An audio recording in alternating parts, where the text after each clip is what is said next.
Not a single fine has been issued to Uber Eats, Just Eat, Deliveroo, but small businesses get slammed with £40,000 fines. An explosive Talk TV investigation reveals the shocking double standard.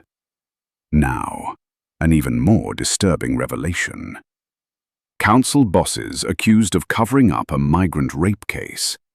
Why are authorities protecting asylum seekers charged with violent crimes instead of British citizens?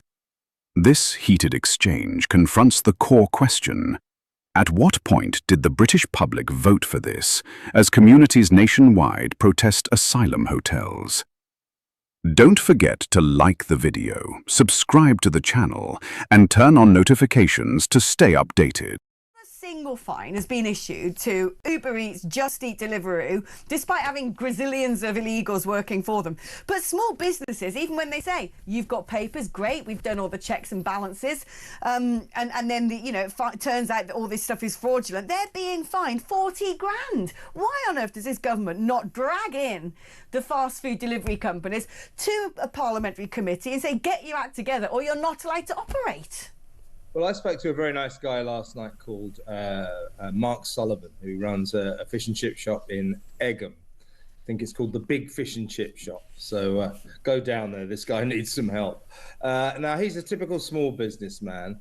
And what happened with him was that a Ghanaian guy turned up in 23 or something like that, and gave him all the right papers, a picture of his passport, his national insurance number, proof of his student loan repayments, everything. So he was given all the documentation you're required to receive before you hire a migrant, an immigrant.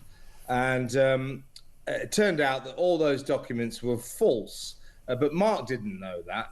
So all of a sudden, one Friday, I think it was, these immigration heavies all charged into his shop, and he was treated like or his manager was treated like a criminal. He's been treated like a criminal ever since. And he's saying, look, okay, fair enough, I was conned, but I did my bit. I did all I could. But no, he's been fined £40,000, but it's like a parking ticket. Right. If you pay quickly, you get a slightly reduced rate. So he paid immediately £28,000. He's trying to get that money back because he doesn't think it's fair. I agree with him. He's a decent guy trying to run a small business. And meanwhile, the big gig economy companies, Uber Eats, Just Eat, Deliveroo, they're not required to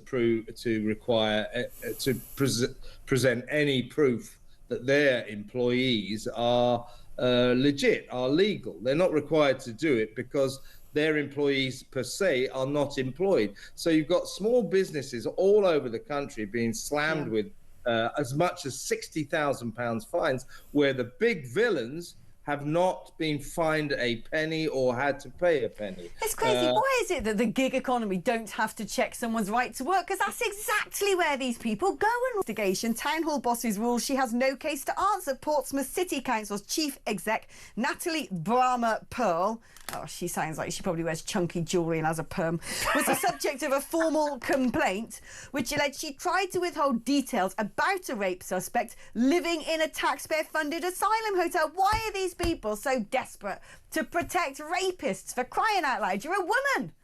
This is a real scandal story, and in fairness, Peter Cardwell broke this on